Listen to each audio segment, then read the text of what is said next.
Have you ever sprayed a frying pan for just a second and wondered how that thin mist somehow keeps pancakes, eggs, or cookies from sticking? It seems almost too simple. A quick spray, a hot pan, and suddenly food slides around as if the surface has become magically slippery. But what is actually inside that can? Why does it come out as a fine mist instead of pouring like ordinary cooking oil? And who first thought of putting cooking oil into a pressurized can in the first place? Today we will uncover the surprising science and history behind non-stick cooking spray, right here on History of Simple Things.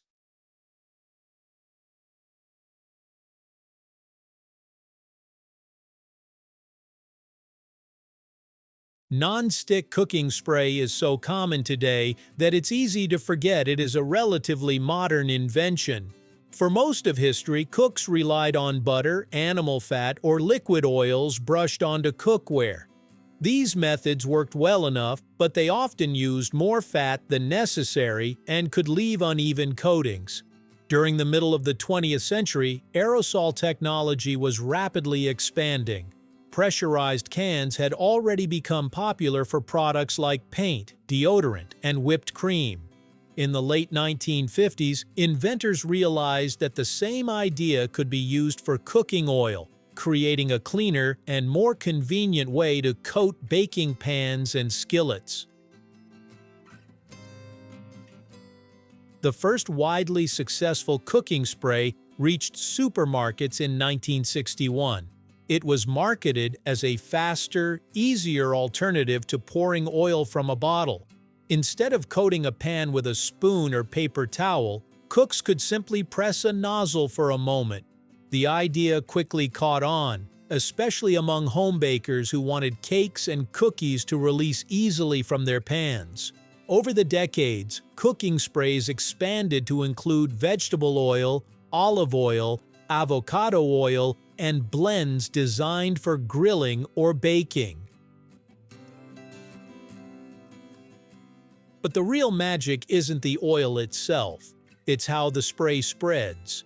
When you pour oil directly from a bottle, gravity causes it to collect into puddles. Those puddles need to be spread around manually.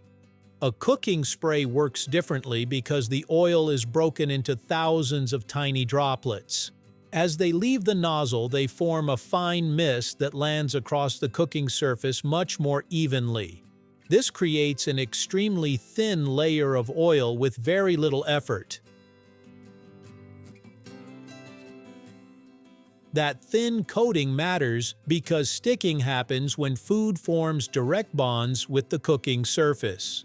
Proteins in foods like eggs and meat are especially good at clinging to tiny imperfections in metal pans. Oil acts as a barrier between the food and the pan. Instead of touching bare metal, the food sits on a microscopic film of fat. Since oils are slippery and don't mix with water, they reduce the chance of those sticky bonds forming. The result is food that lifts away much more easily. Many people assume cooking spray is only oil, but most varieties contain a few additional ingredients that help everything work smoothly. One of the most important is a propellant. The propellant provides the pressure needed to push the oil out of the can. Early aerosol products often used chemicals that were later found to damage Earth's ozone layer. Because of environmental concerns, those substances were phased out in many countries beginning in the late 20th century. Modern cooking sprays typically use safer propellants such as propane, butane, or food-safe compressed gases, depending on the product and region. Some cooking sprays also include lecithin, a natural emulsifier often made from soybeans or sunflower seeds. Lecithin helps improve the release of baked goods by creating an even more effective barrier between food and the pan. That's why sprays made specifically for baking often work better for cakes than plain oil alone. Some products also contain anti-foaming agents that keep the spray flowing smoothly and prevent bubbles from interfering with the fine mist. Interestingly, cooking spray became even more popular as non-stick cookware spread through kitchens. At first, that sounds unnecessary. If a pan is already non-stick, why add more protection? The answer is that even non-stick coatings work better with a tiny amount of fat. A light spray improves browning, helps delicate foods release more easily, and can reduce wear from repeated scraping.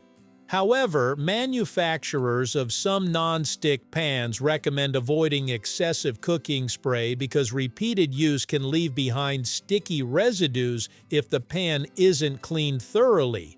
In many cases, a small amount is helpful, but too much can create the opposite effect over time.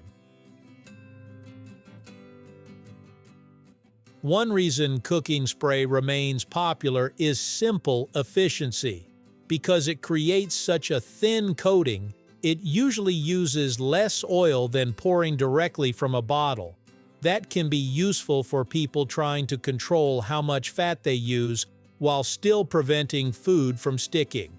Of course, the exact amount depends on how long the nozzle is pressed. A quick burst delivers surprisingly little oil compared with a generous pour from a bottle.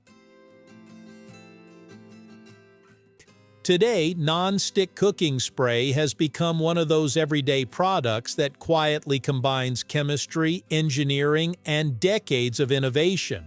Most of us never stop to think about the journey from pouring animal fat into cast iron skillets centuries ago to pressing a button on a modern aerosol can. Yet every quick spray represents improvements in food science, manufacturing, environmental awareness, and kitchen convenience. So the next time you prepare breakfast or grease a baking tin, take a closer look at that simple can beside the stove.